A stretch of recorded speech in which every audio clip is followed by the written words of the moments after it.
We all grew up in New York and formed the Stray Cats in 1979. Moved to London actually a year later in 1980, and that's really where things happened for us. Up to that point, when we were back in the States, we were sort of part of the end of the the New York rock scene, the end of the punk thing there, playing Max's Kansas City and CBGB's, and just kind of on a whim, in the summer of '80, moved to London to see what would happen, and it just rolled on from there. Why rockabilly? What was the attraction with that particular style of music? Because you talked about the 70s, disco, glam rock and punk, and yet the Stray Cats were playing rockabilly. Why that? It's just music that affected me and hit me right between the eyes the first time I heard it. It's real music. I mean, it's got passion, it's got energy, and it just struck a chord with me. And obviously the success with Stray Cats Strut and Others Rock This Town, Runaway Boys and so on were incredible.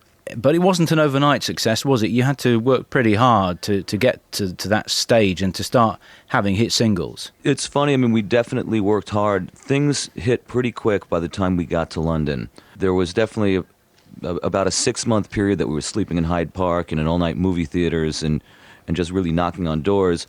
Once we got the ball rolling, things took off pretty quickly. So I'd say there's probably in London about 6 months that were pretty rough. What we did and what we still do with the music is not treat it like a museum piece. It's not 50s music, and the key to doing anything is to do it your own way and put your own stamp on it. And I think a lot of musicians have made the mistake with rockabilly music to not kind of make it their own, to go, well, you can't do that. They didn't do that in 1956. Well, hell, in 1956 when Elvis Presley and Scotty Moore and Carl Perkins were playing this music, they were breaking new ground. People were outraged with what they were doing. So it's kind of, you want to try to continue that. Two key names there, I think. Is it fair to say that both Elvis and Carl Perkins influenced all the stuff that you've done before and after the Stray Cats? Heavily, and without a doubt. Those were the pioneers. They were there at ground zero when rock and roll exploded. And I'd have to say both of those are probably my two biggest influences. Sadly, never really a chance because of his untimely death, never a chance to even perhaps see, meet or, work with Elvis Presley. But you have recorded with Carl Perkins, haven't you? Yeah, I did a lot of work with Perkins over the years, and he became a dear friend. I think the first time I met him was at a concert we were doing with the Stray Cats at the Grand Ole Opry in Nashville, and he showed up and was backstage and said, "Hey, I'm going to come do the encores with you." And we're like, "Great, that's amazing," and continued to work with him a lot over the years. The Stray Cats, we had a 12-year period that the band was broken up until just this summer, and during that time I worked on Carl Perkins' last record called Go Cat Go, and did some different TV shows with him and concerts. So it was an amazing thing for me.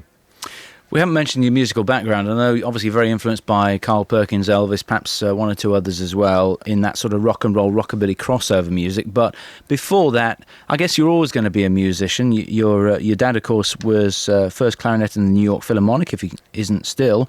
He still is. 2-time Grammy nominated as well as an artist. And, it was perhaps one of those things where you're always going to be surrounded by music. It was always going to be something you would perhaps move into. Yeah, I mean, it's sort of music was constantly around the house. I mean, all kinds of stuff. So I grew up playing cello from around 7 to 13.